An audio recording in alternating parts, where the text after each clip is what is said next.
கடந்த 30 நாள்ல RSS தலைவர் மோகன் பகவத்தும் உத்தரப்பிரதேச முதலமைச்சர் யோகி ஆதித்யநாத்தும் பல முறை சந்திச்சு பேசியிருக்கிறாங்க. குறிப்பாக கடந்த நவம்பர் 24ஆம் தேதி அயோத்தியால 90 நிமிஷம் ஒரு க்ளோஸ் டோர் மீட்டிங் நடத்தி இருக்கிறாங்க. இந்த மீட்டிங் எல்லாமே முழுக்க முழுக்க மோடிக்கும் அமித்ஷாவுக்கும் எதிராக சில வேலைகளை செய்வதற்காகத்தான் இந்த கூட்டம் நடக்கிறது அப்படின்னு பல முக்கியமான தகவல்களை இந்த பிரிண்ட் பத்திரிகை வெளியிட்டு இருக்காங்க. ஏன் எதற்காக RSS தலைவர் மோகன் பகவத் மோடியை சந்திப்பதை விட யோகி ஆதித்யநாத்தை அதிகமாக சந்திக்கிறார், குறிப்பாக அவர்கள் என்ன பேசிக் கொள்கிறார் அப்படிங்கிற தகவல் வெளிவராத அளவுக்கு க்ளோஸ் டோர் மீட்டிங்கை ஏன் நடத்துறாங்க? யோகியும் RSS தலைவர் மோகன் பகவத்தும் எதற்காக மோடி அமித்ஷாவுக்கு எதிராக செயல்படணும்? இதற்கு பின்னாடி நடந்து கொண்டிருக்கக்கூடிய அரசியல் என்ன? மோடியை பிரதமர் பதவியிலிருந்து தூக்கிவிட்டு அந்த இடத்துக்கு யோகியை கொண்டு வருவதற்காக என்னென்ன முயற்சிகள் நடக்குது? இந்த பிரிண்ட் பத்திரிகை சொல்லக்கூடிய முக்கியமான தகவல்கள் என்னென்ன? வணக்கம், இது தமிழ் குரல். நான் உங்கள் சத்யராஜ். உத்தரப்பிரதேச முதலமைச்சர் யோகி ஆதித்யநாத்தும் RSS தலைவர் மோகன் பகவத்தும் கடந்த 30 நாட்களுக்குள்ள நிறைய மீட்டிங், அதாவது ரெண்டு பேரும் சந்திச்சு தனிப்பட்ட முறையில் க்ளோஸ் டோர் மீட்டிங் நடத்தி இருக்காங்க. இது ஏதோ ஒரு தடவை ரெண்டு தடவை நடக்கல. உத்தரப்பிரதேசத்தை மையமாக வைத்து RSS கடந்த 30 நாட்களுக்குள்ள பல மீட்டிங் நடத்தி இருக்கிறாங்க. குறிப்பா நவம்பர் 18ஆம் தேதியிலிருந்து நவம்பர் 26ஆம் தேதி இந்த இடைப்பட்ட காலத்துல பாத்தீங்க அப்படின்னா, அதாவது உத்தரப்பிரதேசத்தில் இருக்கக்கூடிய அமைச்சர்கள் இருக்காங்க இல்லையா, அந்த அமைச்சர் பிளஸ் IAS அதிகாரிகளோடு RSS தனிப்பட்ட முறையில் ஒரு கூட்டம் நடத்துறாங்க. இந்த கூட்டம் லக்னோல நடக்குது. இரண்டாவது முக்கியமான சந்திப்பு நவம்பர் 24ஆம் தேதி யோகி ஆதித்யநாத்தும் RSS தலைவர் மோகன் பகவத்தும் அயோத்தியால கிட்டத்தட்ட 90 நிமிஷம் யாருமே இல்லாம ரெண்டு பேர் மட்டும் தனித்த அறையில ஒரு முக்கியமான மீட்டிங் நடத்துறாங்க. இது ஒரு பக்கம் நடக்குது. இது இல்லாம டிசம்பர் 1ஆம் தேதி RSS தலைமையகத்துல RSS முக்கியமான தலைவர் அருண்குமார், அது மட்டும் இல்லாமல் துணை பொதுச் செயலாளர், இது இல்லாம வெஸ்ட் ஜோன் ஈஸ்ட் ஜோன் தலைவர்கள் இவர்களோடு சேர்ந்து உத்தரப்பிரதேச பாஜகவினுடைய தலைவர் துணை முதல்வர் BL சந்தோஷ் இவங்க எல்லாரும் சேர்ந்து ஒரு மீட்டிங் நடத்துறாங்க. இது மட்டும் இல்லாமல் இன்னும் சில சந்திப்புகள் தொடர்ச்சியா நடந்துகிட்டே இருக்கு. ஏன் இவ்வளவு சந்திப்பு? உத்தரப்பிரதேச முதலமைச்சர் யோகி ஆதித்யநாத்தை எதற்காக RSS தலைவர் மோகன் பகவத் இப்படி சந்திக்கணும்? இதே மாதிரிதான் 2024 பாத்தீங்கன்னா இதே நவம்பர் மாதத்துல இதே யோகி ஆதித்யநாத்தும் RSS தலைவர் மோகன் பகவத்தும் கிட்டத்தட்ட 2 மணி நேரத்துக்கு மேல ஒரு தனிமையில சந்திச்சு பேசினாங்க. அது மதுரால ஒரு முக்கியமான கூட்டமா நடந்துச்சு. என்ன நடந்துகிட்டு இருக்கு உள்ள? ரொம்ப ரொம்ப முக்கியமான ஒரு விஷயத்தை இந்த பிரிண்ட் பத்திரிகை கட்டுரையா வெளியிட்டு இருக்காங்க. வழக்கமா யோகி மோடி இவங்களுக்கு இடையில நடக்கக்கூடிய உள் முரண்பாடுகள் குறித்து பிரிண்ட் பத்திரிகை அப்பப்ப நிறைய கட்டுரைகளை வெளியிடுவாங்க. அதுல ரொம்ப முக்கியமான கட்டுரை இந்த கட்டுரை. ஏன் அப்படின்னா, வர 2027 உத்தரப்பிரதேசத்துல அந்த மாநிலத்தினுடைய சட்டமன்ற தேர்தல் வரப்போகுது. அந்த தேர்தல் ரொம்ப ரொம்ப முக்கியமான ஒரு தேர்தலாக RSS பாக்குறாங்க. இன்னும் 15 மாசம் அந்த தேர்தலுக்கு இருக்கும்போது ஏன் இப்பவே RSS அந்த தேர்தல் குறித்து இவ்வளவு கான்சியஸா பாக்குறாங்க அப்படின்னா, பாஜகவினுடைய எதிர்காலமும் RSS அமைப்பினுடைய எதிர்காலமுமே இந்த உத்தரப்பிரதேச தேர்தலில் தான் இருக்கு அப்படின்னு மோகன் பகவத் யூகிக்கிறாரு. ஏன் இவ்வளவு முக்கியத்துவம் கொடுக்கணும்? அதாவது மோகன் பகவத்தும் RSSும் மோடி அமித்ஷா இந்த 2 பேர் கொண்ட ஒரு கூட்டணி இருக்கு பாத்தீங்களா, பாஜகவை ஒட்டுமொத்தமாக தன் பக்கத்துல கட்டுப்பாட்டு வச்சிருக்கக்கூடியது. இதை எப்படியாவது தளர்த்தணும் அப்படின்னு கடந்த 10 ஆண்டுகளாவே முயற்சிக்கிறாங்க. 2014 மோடி பிரதமராக வந்த உடனேயே RSS முக்கியமான நம்பகத்தன்மையில் ஒரு நபராக இருக்கக்கூடிய பாஜகவில் இன்னைக்கு சென்ட்ரல் மினிஸ்டரா இருக்கக்கூடிய நிதின் கட்காரியை ஒட்டு கேட்பதற்காக பல கருவிகள் அவர் வீட்டில் பொருத்தப்பட்டுச்சு. அது குறித்து கேரவன் பத்திரிகை ரொம்ப டீட்டெயிலாக வெளியிட்டு இருந்தாங்க. அந்த கருவியை பொருத்தினது யாரு, நிதின் கட்காரி யாரை சந்திக்கிறாரு, யாரை சந்திக்க கூடாது அப்படிங்கிற எல்லா ரகசிய தகவல்களையும் கலெக்ட் பண்றதுக்காக மோடி அமித்ஷா டீம் தான் அவரை வாட்ச் பண்றாங்க. ஏன்னா இவர் RSS நெருக்கமா இருக்கிறாரு, RSS அடுத்த பிரதமர் கேண்டிடேட்டாக இவர் இருக்கிறாரு, அல்லது மகாராஷ்டிராவினுடைய அடுத்த முதலமைச்சர் பதவி இவருக்கு கிடைக்கணும் அப்படின்னு RSS லாபி பண்றாங்க. இந்த நிதின் கட்காரி இருக்கக்கூடாது, எங்கேயும் ஒரு தலைவரை எஸ்டாப்ளிஷ் ஆயிடக்கூடாது அப்படிங்கிறதுக்காக மோடி அமித்ஷா ஏற்கனவே இது மாதிரியான வேலைகளில் ஈடுபட்டாங்க அப்படின்னு கேரவன் பத்திரிகை எழுதினாங்க. ஸோ இதுல இருந்து நம்ம புரிஞ்சுக்க வேண்டிய விஷயம் என்ன அப்படின்னா, பாஜகவுக்குள்ள 2 விதமான பிளவுகள் இருக்கு. ஒன்னு, RSS இருந்து வளர்ந்து வந்திருந்தாலும் மோடி அமித்ஷாவும் இந்த பாஜகவை ஒட்டுமொத்தமாக தன் கட்டுப்பாட்டில் வச்சுக்கணும். எதுக்காக அப்படின்னா, தன்னுடைய காலம் முழுக்க இவர் பிரதமரா இருக்கணும் அப்படின்னு மோடி விரும்புகிறார். அவருக்கு பிறகு அமித்ஷா பிரதமரா இருக்கணும்னு அவர் விரும்புகிறார். யாரெல்லாம் மோடிக்கும் அமித்ஷாவுக்கும் நண்பர்களாக விசுவாசிகளாக இருக்கிறார்களோ அவர்களுக்கு மட்டும்தான் பதவி. மற்றவங்க எல்லாத்தையும் எவ்வளவு பெரிய சீனியரா இருந்தாலும் கொஞ்சம் கொஞ்சமா ஓரங்கட்டணும் அப்படிங்கிறது அவங்களுடைய ஒரு கொள்கையாவே இருந்துச்சு. அதன் அடிப்படையில் பாத்தீங்க அப்படின்னா LK அத்வானில இருந்து முரளி மனோகர் ஜோஷி இன்னும் நிறைய பேர் எல்லாத்தையும் காலி பண்ணாங்க. அதாவது 1992 பாபர் மசூதியை இடித்து அதற்கு மாநிலங்களுக்கு மூளையாக செயல்பட்டு அதனூடாக உத்தரப்பிரதேசத்திலையும் மற்ற மாநிலத்திலையும் பாஜகவை வளர்த்த முக்கியமான தலைவர்கள் எல்லாமே ஓரம் கட்டப்பட்டார்கள். யாரால? மோடி, அமித்ஷாவால. கடந்த 20-25 ஆண்டுகளாக மத்திய பிரதேசத்தை பாஜக தான் ஆண்டுகிட்டு இருக்காங்க. அதை முழுக்க முழுக்க தன் கட்டுப்பாட்டில் வச்சிருந்த சிவராஜ் சிங் சௌகான் தனித்துவமான தலைவராக வளர்ந்து வந்துகிட்டு இருக்காரு. மோடிக்கு பிறகு அதிகமாக முதலமைச்சரா இருக்காரு. இந்தியா முழுக்க அறியப்படக்கூடிய முகமாக RSS மாத்துறதுக்காக இந்த சிவராஜ் சிங் சௌகானை முயற்சி பண்ணும்போது அடுத்த முறை அவர் மத்திய பிரதேசத்தில் சீஃப் மினிஸ்டர் இருக்கக்கூடாதுன்னு சொல்லி அவரை கொண்டு சென்ட்ரல் மினிஸ்டரா போட்டாங்க. இதே மாதிரிதான் நிதின் கட்காரியையும் மகாராஷ்டிராவினுடைய முதலமைச்சராக இருக்க விடாம அவரை கொண்டு வந்து சென்ட்ரல் கேபினெட்ல போட்டாங்க. சென்ட்ரல் கேபினெட்ல இவங்களை உட்கார வச்சுட்டு மொத்த மினிஸ்டர்ஸ் கீழே இருக்கக்கூடிய IAS அதிகாரிகள் இருக்காங்க பாத்தீங்களா, இவங்களை எல்லாத்தையும் தனிப்பட்ட முறையில் அமித்ஷா நியமிச்சாரு. ஜாயின்ட் செக்ரட்டரியில இருந்து செக்ரட்டரி வரைக்கும். இன்னைக்கு ஃபார் எக்ஸாம்பிள் நிதின் கட்காரி வந்து டிரான்ஸ்போர்ட் மினிஸ்டரா இருக்கிறாரு.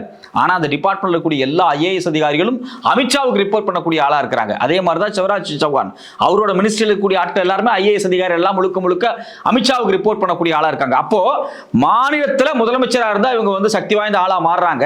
சென்ட்ரல்ல மினிஸ்டரா நம்ம கூட வச்சுக்கிட்டு டம்மியா அவர்களை உட்கார வச்சு முழுக்க முழுக்க IAS வச்சு நம்ம ஆட்சி பண்ணணும் அப்படிங்கிறது தான் இவங்களுடைய நோக்கமா இருக்கு. இது குறித்து பல கட்டுரைகள்ல கேரவன் பிரிண்ட் பத்திரிகை வெளியிட்டாங்க. சோ அப்ப இதுல என்ன தெரியுது அப்படின்னா, ஒரு வழியா சிவராஜ் சிங் சௌகான், நிதின் கட்காரி இவங்கள மாதிரி ஆட்கள் எல்லாத்தையும் நம்ம முடிச்சு விட்டுட்டோம். அடுத்தது ஒரு த்ரெட்டா இருக்கக்கூடிய ஒரு நபர் யாருன்னா யோகி ஆதித்யநாத் தான். மோடிக்கு பிறகு இந்தியா முழுக்க தெரியக்கூடிய முகமாகவும் பாஜகவினுடைய நம்பர் 2 இடத்துல இருக்கக்கூடிய முகமாக இருக்கிறது யோகி தான். இந்த யோகியை ஒண்ணு இல்லாம பண்ணணும் அப்படிங்கிறதுக்காக மோடி, அமித்ஷாக்கள் என்ன பண்றாங்க அப்படின்னா, இவரை வந்து தூக்கி எறியணும்னு ஒரு சில லாபி பண்ணும்போது RSS வந்து இல்ல இவரை அடுத்த பிரதமர் கேண்டிடேட் ஆக்கணும், இவர் அடுத்தது பாஜகவின் தலைவர் ஆக்கணும், இவர் அடுத்த முறையும் சீஃப் மினிஸ்டர் வரணும் எங்க உத்தரப்பிரதேசல அப்படிங்கிறதுல இவருக்காக வேலை செய்யறதுக்காக கடந்த 30 நாளாக அதிரடியான பல திட்டங்களை போட்டு பல முக்கியமான வேலைகளில் ஈடுபடுறாங்க. இதுல குறிப்பா என்ன சொல்றாங்க அப்படின்னா, ஹிந்து கன்வென்ஷன் அப்படின்னு ஒரு மிகப்பெரிய செமினாரை உலகம் முழுக்க இருக்கக்கூடிய இந்துத்துவ சக்திகள், RSS ஆட்கள், VHP, பஜ்ரங் தள், பாஜகவினுடைய ஆட்கள் எல்லாத்தையும் திரும்பி பார்க்கிற வைக்கிற அளவுக்கு ஒரு பிரம்மாண்டமான ஒரு கூட்டத்தை லக்னோல நடத்துறதுக்காக RSS திட்டமிட்டு இருக்கிறாங்க. அதனுடைய கதாநாயகனாக யோகி ஆதித்யநாத்தை காமிக்கணும். அதாவது பாஜகவில் இருக்கிறவங்களும் சரி, RSS இருக்கவங்களும் சரி, அடுத்த மிக முக்கியமான தலைவர் யோகி தான் அப்படின்னு எஸ்டாப்ளிஷ் பண்றதுக்காகவே ஒரு கூட்டத்தை நடத்துறதுக்காக ரொம்ப சீரியஸா RSSும் யோகியினுடைய அரசும் திட்டமிட்டு பேசிக் கொண்டிருக்கிறார்கள். ஆனா இதுல ரொம்ப முக்கியமான விஷயம் என்ன அப்படின்னா, யோகி ஆதித்யநாத் அடிப்படையில் ஒரு பாஜக காரர் கிடையாது. அவர் RSSலயும் வளரல. அவர் ஒரு மடத்துல, உத்தரகாண்டில் இருக்கக்கூடிய ஒரு மடத்துல தனித்துவமான ஒரு சாமியாரா வர்றாரு. அந்த மடத்துக்குரியவரா இருக்காரு. அவருக்கும் உத்தரப்பிரதேச பாஜக அரசியலுக்கும் எந்த சம்பந்தமும் கிடையாது.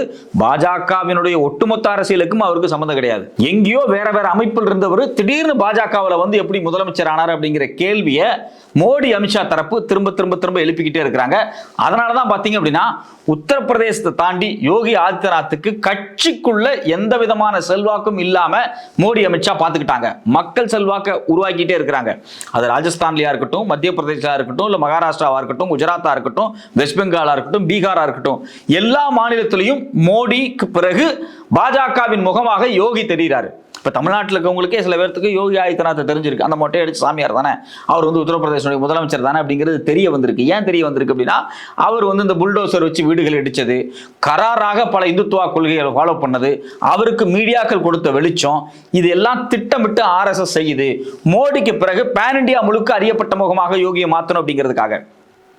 ஆனா அமித்ஷா, மோடி தரப்பு அவர் முதல்ல RSS காரரே கிடையாது. அவர் அடிப்படையில் வந்து பாஜகவுக்கு எந்த வேலையுமே செய்யல.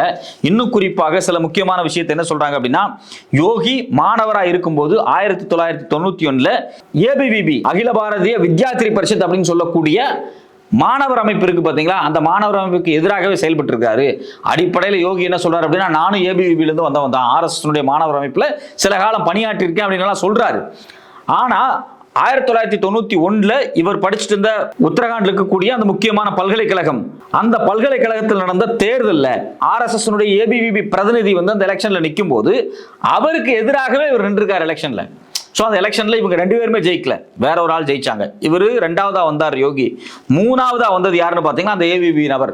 ஸோ அப்பவே RSS அமைப்பினுடைய மாணவர் அமைப்புக்கு எதிராக செயல்பட்டாரு அப்படின்னு சொல்லி ஒரு கருத்தை இப்போ வந்து பேசிக்கிட்டு இருக்காங்க. அது மட்டும் இல்லாம 2002 உத்தரப்பிரதேச நடந்த தேர்தலில் பாஜகவுக்கு ஆதரவா நான் செயல்பட முடியாது அப்படின்னு சொல்லி அவருக்கு விருப்பப்பட்ட ஒரு கேண்டிடேட்டான டாக்டர் ராதா மோகன் அகர்வாலுக்கு ஆதரவாக அவரை இந்து மகாசபையில் ஒரு சீட்டு கொடுக்க வச்சு அவருக்கு ஆதரவாக இவர் பிரச்சாரம் பண்ணியிருக்கிறாரு. பிற்பாடு பார்த்தீங்கன்னா பாஜக கேண்டிடேட் தோத்து இந்து மகாசபையினுடைய இந்த ராதா மோகன் அகர்வால் வந்து ஜெயிச்சாரு. அதுக்கு காரணம் யோகியினுடைய பிரச்சாரம் அப்படின்னு அப்ப சொல்லப்பட்டுச்சு. ஸோ அப்போ 2002 இவர் பாஜகவுக்கு எதிராகவே பிரச்சாரம் பண்ணியிருக்காரு அப்படிங்கிற குற்றச்சாட்டை அமித்ஷா மோடி டீம் வந்து பெருசுபடுத்துறாங்க. இது மட்டும் இல்லாமல் இன்னும் பல குற்றச்சாட்டுகளை அவர் மேல வந்து சுமத்திட்டே இருக்காங்க. அதாவது வந்து இவருக்கு வந்து எந்த ஒரு பவரும் இல்லை, இவரை வந்து நம்ம விட்டுறக்கூடாது அப்படிங்கிற மாதிரி ஒரு நரேஷனை செட் பண்றாங்க. இதுல குறிப்பா இந்த பிரிண்ட் வைக்கக்கூடிய முக்கியமான தகவல் என்ன அப்படின்னா, யோகி ஆதித்யநாத்துக்கு வந்து பார்ட்டியில பேன் இந்தியா முழுக்க, அதாவது இந்தியா முழுக்க எந்த இடத்துலையுமே பார்ட்டியாக அவருக்கு ஒரு செல்வாக்கு இல்லை. ஆனா மோடிக்கோ அமித்ஷாவுக்கோ இந்தியா முழுக்க பாத்தீங்க அப்படின்னா பாஜக கட்சிக்குள்ள ஒரு மிகப்பெரிய செல்வாக்கு இருக்கு. ஆனா மோடிக்கு அந்த செல்வாக்கு இல்லை, அந்த செல்வாக்கு உருவாயிடக்கூடாது அப்படிங்கிறதுக்காக திட்டமிட்டு பார்ட்டிக்குள்ள இவருடைய எல்லா இடத்துலையும் இவரை கட் பண்ணியிருக்காங்க அப்படிங்கிறாங்க. ரெண்டாவது முக்கியமான விஷயம் என்ன அப்படின்னா, மோடிக்கு பிறகு அமித்ஷா ரொம்ப ரொம்ப விசுவாசமா மோடிக்கு இருந்தாரு. மோடி குஜராத்தில் முதலமைச்சராக இருந்த காலகட்டத்திலையும் அவரோடு இவர் விசுவாசமா இருந்திருக்கிறார் ஹோம் மினிஸ்டரா. அதுக்கு பிறகு இந்தியாவினுடைய பிரதமராக இவர் வரும்போதும் இவர் வந்து ஒரு விசுவாசமான தலைவராக இருந்தார். 24 மணி நேரமும் மோடிக்காகவே பணியாற்றினார். மோடியினுடைய தீவிர விசுவாசி. மோடி எப்படி வந்து ஆட்சி அதிகாரத்தில் கவர்மெண்ட்ல உட்கார்ந்து இருக்கிறாரு, கட்சியை மொத்தமாக அமித்ஷா தன் கட்டுப்பாட்டில் வச்சு ஒரு பேக்கப் கிரியேட் பண்றாரு. இது மாதிரி யோகிக்கு நம்பகத்தன்மையான ஆள் யாருமே பாஜக இல்ல. RSS மோகன் பகவத் ஆதரிச்சாலும் பாஜக கட்சிக்குள்ள இவருக்கு செகண்டாக யோகிக்கு சப்போர்ட்டாக யாரும் இல்ல அப்படிங்கிற வாதத்தை அந்த பிரிண்ட் பத்திரிகையில வந்து முன்வைக்கிறாங்க. அது மாதிரியான ஒரு செட்டப் உருவாக்கப்பட்டிருக்கு அப்படின்னு தான் நம்ம யூகிக்க வேண்டியதா இருக்கு. யோகியோட அவருக்கு ரொம்ப விசுவாசமா ஒரு நபரை அவரால் பாஜக கொள்ள உருவாக்கவே முடியல. ஏன்னா யோகியோட போய் சேர்ந்துனா மோடி அமித்ஷா கோச்சுக்குவாங்க அப்படின்னு சொல்லி பல பேர் யோகியை விட்டு கட்சிக்குள்ள ஒதுங்கி நிற்கிறாங்க. மூணாவது முக்கியமான விஷயம் என்னன்னா, யோகி ஆதித்யநாத் ஒரு தாக்கூர் சமூகத்தை சார்ந்தவர். தாக்கூர் சமூகம் அப்படிங்கிறது உயர்ஜாதி பார்ப்பனர்களை போல. அப்ப பார்ப்பனர்களை போல ஒரு ஜெனரல் கோட்டால் இருக்கக்கூடிய ஒரு நபர் எப்படி ஓபிசிக்கள் அதிகமா இருக்கக்கூடிய உத்தரப்பிரதேசனுடைய முதலமைச்சரா வந்தாரு, ஓபிசிக்களுக்கு அதீத முக்கியத்துவம் கொடுக்கணும் அப்படின்னு சொல்லி ஒரு குரல் தொடர்ச்சியாக எழுந்துகிட்டே இருக்கு. குறிப்பாக 1990களுக்கு பிறகு மண்டல் கமிஷனுடைய பரிந்துரையின் அடிப்படையில் VP சிங் கொண்டு வந்த அந்த முன்னெடுப்பால ஒரு மிகப்பெரிய ஓபிசி எழுச்சி இந்தியா முழுக்க நடந்துச்சு. அந்த காலகட்டத்தில் பார்த்தீங்கன்னா இதே யோகி ஆதித்யநாத் VP சிங்கினுடைய குடும்பாவியை எரித்தார். அவர் இந்த ஓபிசி ரிசர்வேஷனுக்கு எதிராக செயல்பட்டவர் யாருன்னா யோகி ஆதித்யநாத். அதனால ஓபிசியிலிருந்து அடுத்த பிரதமர் வரணும், பிரதமர் மோடியும் ஓபிசி தான், அது இல்லாம அமித்ஷாவும் ஓபிசி தான், ஓபிசிக்கள் தான் பாஜகக்குள்ள வலுவா எந்திரிச்சு வரணும், அப்பதான் வந்து இந்தியா முழுக்க நம்ம கட்சியை கட்டமைப்போ ஒரு ஹோல்டா வச்சிருக்க முடியும். இவர் வந்து திரும்ப திரும்ப தாகூர் சமூகத்திலிருந்து வரக்கூடிய ஒருத்தருக்கு எதுக்கு இவ்வளவு இம்பார்ட்டன்ஸ் கொடுக்கணும், இவர் இருக்கக்கூடாது அப்படின்னு பாஜகவில் ஒரு தரப்பு சொல்றாங்க. இது ஒரு கன்சிடரபிளான ஃபேக்டாக இந்த பிரிண்ட் பத்திரிகையில் சொல்றாங்க. ஸோ அப்போ ஏதோ ஒரு வகையில் யோகி ஆதித்யநாத் உத்தரப்பிரதேசனுடைய அடுத்த முதலமைச்சராக வந்துடக்கூடாது, பாஜகவின் முகமாக வந்துடக்கூடாது, பாஜகவின் தலைவராக வந்துடக்கூடாது, இவரை எப்படியாவது முடிச்சுட்டு அதுக்கு பதிலாக வேற ஒரு நபரை கொண்டு வரணும்னு அமித்ஷா மோடி முயற்சி பண்றாங்க. ஆனா இல்ல யோகி ஆதித்யநாத் தான் மோடிக்கு சரியான எதிர்ப்பா இருப்பார் அப்படின்னு சொல்லி RSS அவரை வளர்ப்பதற்கான வேலைகளை ரொம்ப தீவிரமா செயல்படுறாங்க. இதுதான் இந்த ஒரு 10 நாட்களுக்குள்ள, குறிப்பாக கடந்த ஒரு மாதத்துக்குள்ள யோகி ஆதித்யநாத்தை RSS தலைவர் மீட் பண்ணி பேசினதுக்கான பேக்ரவுண்டே. எல்லாருமே இந்துத்துவ சித்தாந்தவாதிகள் தான், எல்லாருமே ஒரு பாசிச மனநிலை கொண்டவர்கள் தான், எல்லாருமே இஸ்லாமியர்களுக்கும் சிறுபான்மையினருக்கும் மாநிலத்துக்கும் மொழிவரி மாநிலத்துக்கும் எதிரானவர்கள் தான், காஷ்மீருக்கு எதிரானவர்கள் தான், ரிசர்வேஷனுக்கு எதிரானவர்கள் தான். ஆனா இவங்களுக்குள்ள நடக்கக்கூடிய இந்த அதிகார போட்டி இருக்கு இல்லையா, இந்த அதிகார போட்டியை மையமாக வைத்து பல விரிசல்கள் ஏற்கனவே RSS-க்குள்ளேயும் பாஜக-க்குள்ளேயும் இருக்கு, எக்ஸிஸ்டன்ஸாவே இருக்கு. நிதின் கட்காரியும் சிவராஜ் சிங் சௌகானும் ராஜ்நாத் சிங்கும் மோடியோடு நெருக்கமாக இருந்தாலும் மோடி மீது ஒரு பிடிப்பில்லாம தான் இருக்கிறாங்க. எப்பாவது ஒரு வாய்ப்பு கிடைச்சது அப்படின்னா மோடி அமித்ஷாவை தட்டி தூக்கிட்டு அந்த இடத்துக்கு இவங்களுடைய நட்பு வட்டத்திலிருந்து யாராவது ஒரு நபரை கொண்டு வரணும், இல்ல இவங்களே யாராவது ஒருத்தர் வரணும், இல்ல யோகி வரணும், இந்தியா முழுக்க அறியப்பட்ட முகமாக இவங்க மாறணும் அப்படிங்கிறதுல வந்து தீவிரமாக இந்த பக்கம் பாஜகக்குள்ள இருந்தே ஒரு குழு வேலை செஞ்சுக்கிட்டு இருக்கு.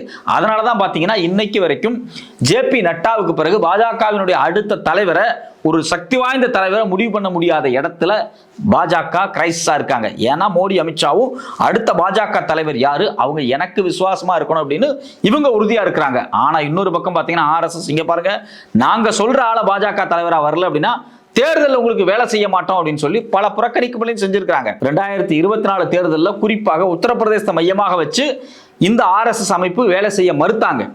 அவங்க சொல்லக்கூடிய இன்னொரு ஸ்ட்ராட்டஜி என்ன அப்படின்னா, நீங்க வேற வேற கட்சியிலிருந்து ஆட்களை கூட்டு வர்றீங்க, அவங்களுக்கு எம்பி சீட்டு கொடுக்குறீங்க, காலங்காலமாக ஆர்எஸ்எஸ்ல இருந்து வேலை பார்த்த யாருக்கும் சீட்டு தரமாட்டுக்கிறீங்க அப்படிங்கிற ஒரு எதிர்ப்புணர்வு ஏற்கனவே இருந்துச்சு. இதனால தான் பார்த்தீங்கன்னா மகாராஷ்டிரா தேர்தலாக இருக்கட்டும், பீகார் தேர்தலாக இருக்கட்டும், ஆர்எஸ்எஸ்க்கு பாஜகவுக்கு இடையில ஒரு மிகப்பெரிய பேச்சுவார்த்தை நடந்துச்சு. ஆனால் மோடி அமித்ஷாவும் வேற ஒரு இடத்துக்கு நகர்த்துட்டாங்க. ஆர்எஸ்எஸ் இல்லைன்னா என்ன, கிரவுண்டில் அவங்க வேலை செய்யலாம் என்ன, நமக்கு தேர்தல் ஆணையம் இருக்கு, தேர்தல் ஆணையத்தை பயன்படுத்தி ஓட்சோரி மூலியமாகவோ இல்லை எஸ்ஐஆரை கொண்டு வந்து எல்லா வேலைகளையும் செஞ்சு நாங்கள் தேர்தலில் ஜெயிச்சுக்குவோம். தேர்தலில் மோடி அமித்ஷா டீம் ஜெயிக்கணும் அப்படின்னா ஆர்எஸ்எஸ் கிரவுண்டில் தேவை. அப்படி இவங்க வேலை செய்ய முடியாது, அடுத்த பாஜக தலைவரை நான் தான் போடுவேன் அப்படின்னு மோகன் பகவத் முரண்டு பிடிச்சாரு அப்படின்னா, மோடி 75 வயசு ஆயிடுச்சு, அவர் பிரதமர் பதவி விட்டு விலகணும், அவருக்கு பதிலாக அடுத்த பிரதமரை நான் தான் கொண்டு வருவேன் அப்படின்னு ஆர்எஸ்எஸ் நினைக்குது அப்படின்னா, உங்க உதவியே எங்களுக்கு தேவை வேண்டியதில்லை, நாங்களே தேர்தல் ஆணையத்தை பயன்படுத்தி ஜெயிச்சிரும் அப்படின்னு இன்னொரு குறுக்கு ரூட்டை கடந்த ஒரு வருஷமா வேக வேகமா செயல்படுத்திட்டு இருக்காங்க. குறிப்பாக 2020களுக்கு பிறகே மோடி 2025ஓட விலகணும் அப்படின்னு அப்பிருந்தே ஆர்எஸ்எஸ் பேச தொடங்கிட்டாங்க. அதனால எப்படி இருந்தாலும் ஆர்எஸ்எஸ் நமக்கு வந்து கிரவுண்ட் ஒர்க் பண்ண மாட்டாங்க அப்படிங்கறத யூகிச்ச மோடி அமித்ஷா டீம் அப்பிருந்தே தேர்தல் ஆணையரை தன் கட்டுப்பாட்டுக்குள்ள கொண்டு வருது, தேர்தல் ஆணையரை தேர்வு செய்யற எலெக்ஷனை வைக்கிறது, தேர்தல் ஆணையரை பத்திரப்படுத்துறதுக்காக சில சட்ட திருத்தங்கள், இது மாதிரி பல விஷயங்களை தொடர்ச்சியா செய்ய ஆரம்பிச்சு தேர்தல் ஆணையத்தை வச்சே நம்ம ஜெயிச்சுக்குவோம், ஆர்எஸ்எஸ் கிரவுண்ட்ல ஒர்க் பண்ணலனாலும் பரவாயில்ல அப்படிங்கிற இடத்துக்கு அவங்க நகர்ந்திருக்கிறாங்க. இது எல்லாமே ஒட்டுமொத்தமாக கலெக்டிவா பார்க்கும்போது பாஜக ஆர்எஸ்எஸ்க்குள்ள நடக்கக்கூடிய இந்த அதிகார போட்டி என்பது இந்தியாவினுடைய பியூரோக்ரசியை ஒட்டுமொத்தமாக தனக்கு ஏத்த மாதிரி ஒரு பாசிச சக்தியாக பயன்படுத்த மோடி அமித்ஷா நினைத்திருக்கிறார்களா அப்படிங்கிற கேள்வி எழுந்திருக்கு. இன்னொரு பக்கம் இவர்களுக்கு எதிராக இன்னொரு ஆல்டர்னேட்டிவான ஒரு அதிகார குழுவை உருவாக்க மோகன் பகவத் முயற்சி பண்ணி கொண்டிருக்கிறார். இது எங்க போய் முடியும் அப்படின்னு அடுத்தடுத்த தேர்தலில் தான் தெரியும். 2027 தேர்தலில் பாஜக ஜெயிக்குமா தோக்குமா, அவங்களை தோக்கடிக்கணுமா ஜெயிக்க வைக்கணுமா, யோகி முதலமைச்சர் ஆக்கணுமா, இல்லை அதுக்கு பதிலாக வேற மோடி அமித்ஷாவினுடைய ஆளை கொண்டு வரணுமா அப்படிங்கிற விவாதம் இப்பவே துவங்கிருச்சு. இது எல்லாமே பொறுத்திருந்து அடுத்தடுத்த நகர்வுகளை இவங்க என்ன பண்றாங்க அப்படின்னு பார்த்தா மட்டும் தான் புரியும். இது குறித்து பிரிண்ட் எழுதியிருக்க இந்த கட்டுரை அப்படிங்கிறது மிக முக்கியமான ஒரு கட்டுரை. வாய்ப்பு இருக்கிறவங்க இந்த பிரிண்ட் இணையதளத்துக்கு போய் இந்த கட்டுரை படிங்க. இது சம்பந்தமாக நிறைய தகவல்களை இந்த பிரிண்ட் பத்திரிகை வெளியிட்டிருக்காங்க.